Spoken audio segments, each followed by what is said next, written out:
What's up, guys? Today we are switching the fuel pump on a 2013 Dodge Charger. The fuel pump isn't bad, but the fuel level sensor is bad. We're getting a 0 rating on the fuel gauge. So we're gonna try and fix that today. Let's do it.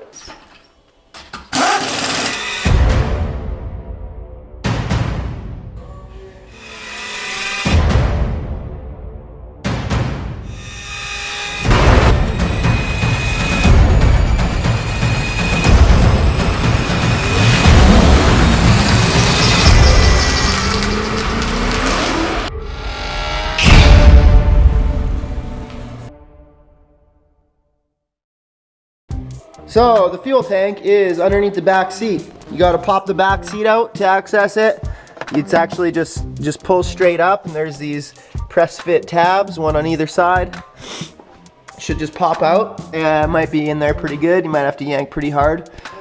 Oh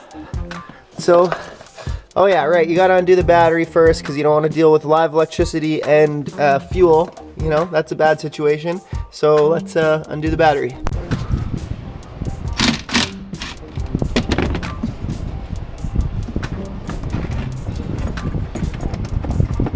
Tuck it down there so I can't touch it by accident. So back under the back seat now. I pop this little cover off and I'll grommet. Technically, probably don't even gotta take the grommet off the cover. Just take it off all at once. Then you want to undo electrical connection here. It's kind of stubborn. That's why I like to use a screwdriver to help. There we go. So once you get that unconnected, put that up and out of the way. It's not gonna get in the way of anything. So there we are. Now we gotta get a hammer and a punch and hammer this lock ring off the other way. There's a special tool you can use to do it, but I mean, if you got a punch and a hammer and a bit of grunt, you can get it that way. So let's do that. Alright, so we're going to take this lock ring off. I would suggest to have some extra rags and stuff because you're supposed to have less than a quarter tank of gas in here when you do this. And my gas gauge is broken, reading empty even when it's full, so you know, I tried to use as much gas as I could, but I didn't want to risk running out. So hopefully there's less, the quarter or less, but I mean, we might open it and it might start leaking gas everywhere, so that's why we got all the rags everywhere, and that's why we got a secondary bag of rags if we need to. Alright, so let's begin.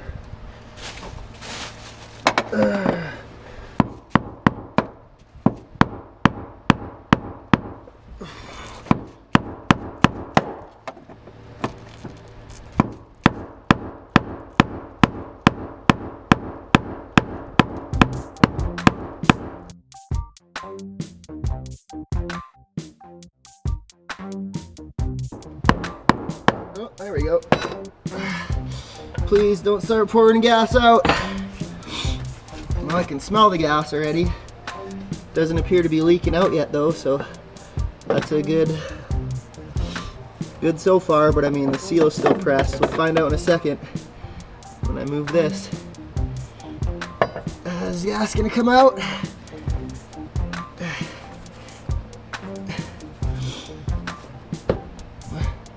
No, I think we're good. See, if as soon as you move this and the seal comes unseated, gas would come spurting out.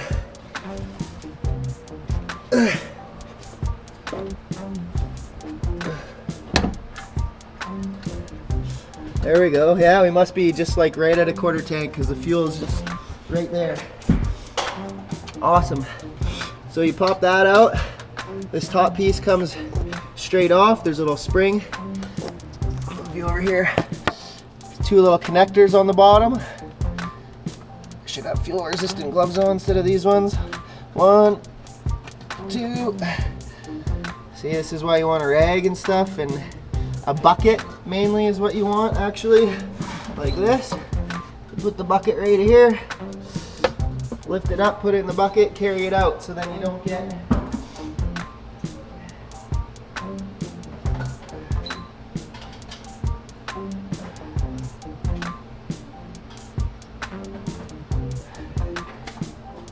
Alright, now I'm gonna throw some fuel resistant gloves on and show you how to take the rest of the pump out of the inside. Okay, so these two bottom plastic ones, they're just held on real easily. They're the fuel transfer from the other side of the tank. They're not even really hooked to anything, it's just a little plastic clip. You can just pop both of those off, let them dangle, just a little pressure fit. And then this last one, which is the high pressure sending line, there's a little blue tab on this edge right here. Try and get you a shot where you can see it. I'll pull it up and show you what I mean. Okay, so you pull this whole guy up.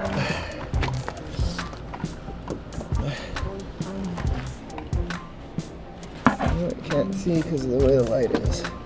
Okay, so you pull that guy up. The high pressure line there has a little blue tab. You just push that blue tab in and it releases the line.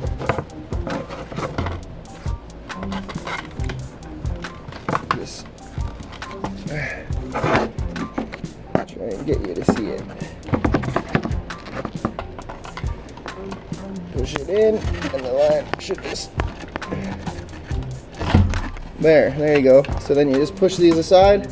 The whole pump just came loose. Whoops, blocking your view. Okay, so put you back there for a minute. I'm gonna pull this whole pump out of here now and get our bucket again, because the bottom part of this pump is a bucket and it just fills with fuel. So when you lift it out of here, keep it straight up and down. You don't want to spill any fuel out of there. Make sure you got a good grasp on it. Straight up and let it drip a bit maybe. Put your bucket right over here so you can catch all the fuel. Straight in the bucket, straight out of the car. There you go. Now, upon examining, so this is super weird. Here's the pump that I just took out. It's missing something. No fuel level leg thing. There should be a, here, look at the used pump that I'm gonna put in right now. There's a fuel, like a float, right? And then it goes to this little computer guy here. And this one just doesn't have that, weirdly. It doesn't even go to the plug. I'm super confused. What happened? Did it somehow rip out? So here's the new one, there's the leg. There's the old one, just completely absence of any fuel leg. And that's, I was getting a 0 reading, so that's, unless they changed something from 2012 to 2013 and put the fuel sensor thing on the other side. I don't know. Still just gonna try. All right, now just to put it back in, you do the reverse of everything you just did. Be mindful of the level float that wasn't on the other one. So, drop that in there. And then just reverse of everything that we had just done. So, pretty simple, just hook these couple lines back up and a couple connectors and fit everything back together and you should be good to go. I'll just put the wires back up and put the top back on.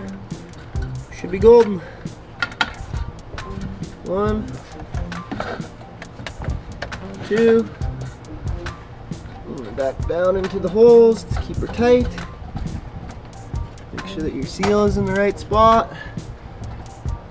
Got everything on there. Yeah, those go to there, those go to there. Hoses are back on and tight. Okay, push it down.